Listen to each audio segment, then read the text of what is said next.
কেমন আছেন সবাই? আপনাদের সবাইকে স্বাগতম ম্যানেজার কিম মানওয়া। এটা হলো ম্যানেজার কিম মানওয়ার চ্যাপ্টার 12। চ্যাপ্টারটি শুরু হয় ড্রাইভারকে দেখে, যিনি বলছে যে আমরা এখনো হ্যাংসং এর এদিকে আছি আর আমাদের 27 মিনিট লাগবে সেখানে যেতে, লোকেশনের মধ্যে। চিফ নাম হালকা একটু চুপ থেকে তারপর বলে যে তুমি কি শিওর আমরা 20 মিনিটের মধ্যে পৌঁছে যাব? ড্রাইভারটি বলে কি বলছেন, কিন্তু রাস্তাগুলো অনেক বেশি স্লিপি হয়ে গেছে বৃষ্টির জন্য। তখন চিফ নাম বলে তাহলে কি আমরা কি 15 মিনিটের মধ্যে পৌঁছাবো? ড্রাইভার একটু চুপ থাকে এবং বুঝতে পারে, নগদে গাড়ির স্পিডটি বাড়িয়ে দেয় এবং তাড়াতাড়ি যাওয়া শুরু করে।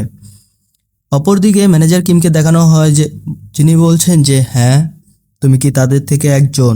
এটা বলার সাথে সাথে তিনি তার জ্যাকেটটি খুলে ফেলে এবং ম্যানেজার কিম তাকিয়ে থাকে। তখনই ক্যাং মিন হালকা একটু চুপ থাকে আর বলে তুমি কি প্রেসিডেন্ট জো? বসকে জিজ্ঞাসা করে যে ঠিক না?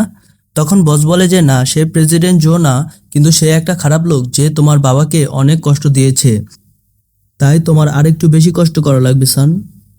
এটা বলার সাথে সাথেই ম্যানেজার কিম সেই ক্যাংমিনকে মারার চেষ্টা করে, কিন্তু ক্যাংমিন তার হাতটাকে সরিয়ে নগদে তার হাতকে একটি লকের মাধ্যমে আটকানোর চেষ্টা করে। এই লকটি হলো এমন একটি লক যার মাধ্যমে হাতকে সরাসরি ভেঙে ফেলা যায়। ক্যাংমিং তখন সেই চেষ্টাতেই ছিল এবং ম্যানেজার কিম তা বুঝতে পারে। বোঝার সাথে সাথে তার হাতকে নিজে ডিসলোকেট করে ক্যাংমিনকে মুখের মধ্যে একটু ঘুষি দিয়ে দেয় এবং বলছে যে তুমি কি চাচ্ছ যে আমার শোল্ডারকে ভেঙে দেওয়ার জন্য? এটা বলার সাথে সাথেই ম্যানেজার কিম যখন তার মুখে একটু ঘুষি দেয়, এর পরবর্তী মুহূর্তেই তিনি এগিয়ে যায় সেই ছেলেকে আরও মারার জন্য।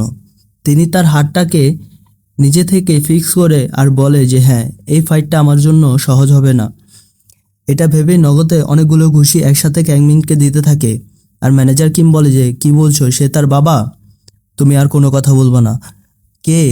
আর এটা বলার পরে ম্যানেজার কিম অবাক হয়ে যায় যখন দেখতে পারে যে তার দুটো আঙ্গুল সেই ছেলে ধরে ফেলেছে এবং ধরার সাথে সাথে নগদে ভেঙে দিয়েছে। ম্যানেজার কিমের এর ফলে অনেক কষ্ট হয়।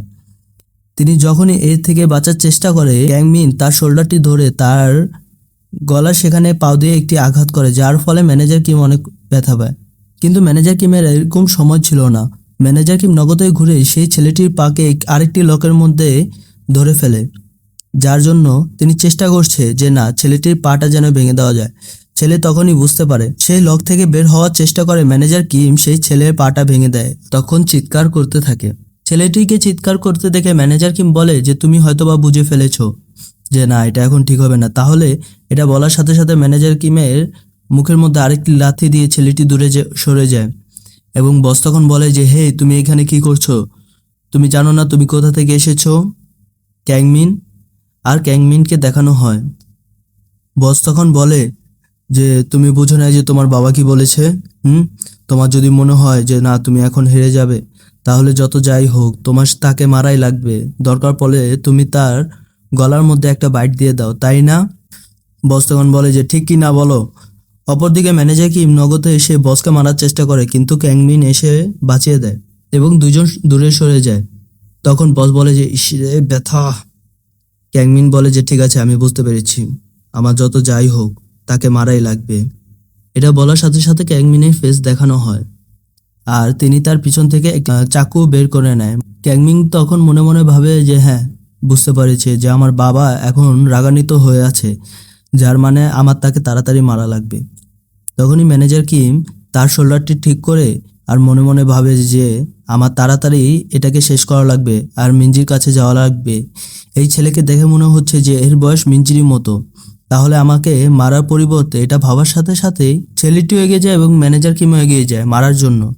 ক্যাংমিন যখনই তার হাত দিয়ে চাকু দিয়ে মারার চেষ্টা করে, ম্যানেজার কিম সেগুলো থেকে বাঁচতে থাকে। কিছু এরকমও সময় থাকে যে একবারে কাছ থেকে তার চাকুগুলো চলে যায়। ক্যাংমিন তখন অবাক হয়ে থাকে আর তাকিয়ে থাকে যে এগুলো কি হচ্ছে, আমার একটা আঘাতও লাগছে না। ম্যানেজার কিম তখনই তাকে ধরে তার পেটের মধ্যে একটা লাথি দিয়ে দেয় এবং তার হাতটাও ধরে নগদে ডিসলোকেট করে দেয়, পায়ের মধ্যে তার মাথা ফাঁসিয়ে রাখে।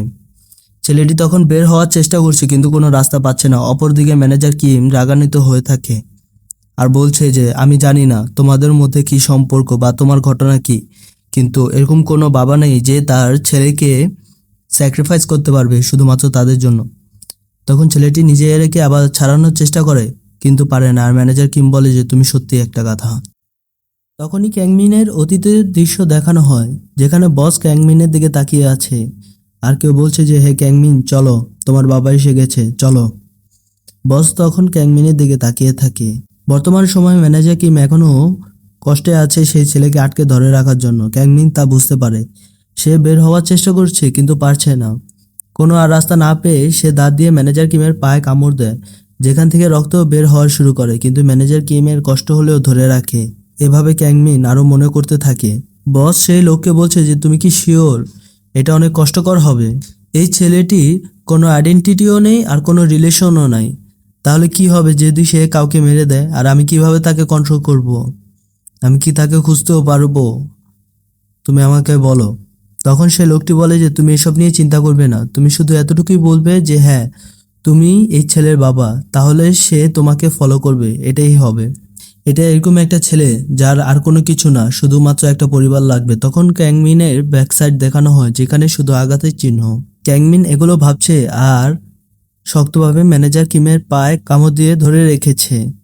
আরও ভাবছে অতীতের কথা, যখন বস তাকে একটি ছবি দেখিয়ে বলে যে এই লোকটি তোমার বাবাকে অনেক কষ্ট দিচ্ছে, তাই তুমি এটাকে দেখে নাও, ঠিক আছে? তুমি এগুলো করতে পারবে তো সান? অপরদিকে ক্যাংমিন তখন সেই লোকটিকে মেরে দেয়।